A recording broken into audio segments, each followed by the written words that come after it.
Okay, so patuloy ang aming kasayahan mga sis bro. Pagpapaunmanhin, wag naman din yung i-grab yung pagkakataon na kami ay nagkakasayahan dito sa aming headquarters kasi once a month lang po ito. So ayan ang ating cook for the day, for tonight. Karemi Bangis, ang galing. Ang sabi niya, ang menu daw ay pansit bato. So okay, tingnan nga natin. Ito ay merong asawa sa Bicol, kaya palagay ko alam niya yung pansit batil pato. Okay, so nandito kami sa tabi ngayon ng ilog.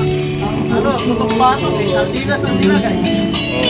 Ay bala na, basta pansit batil ay pansit Bicol. Yung mga ano dyan baka sabihin nyo na naman bakit kami nagiinuman once a month lang po ito na mga kapatiran sa Guardians. Kailangan namin magsaya din paminsan-minsan. Ito lang ating ang kaligayahan. Okay, so maraming salamat sa mga nanonood. Good morning sis bro.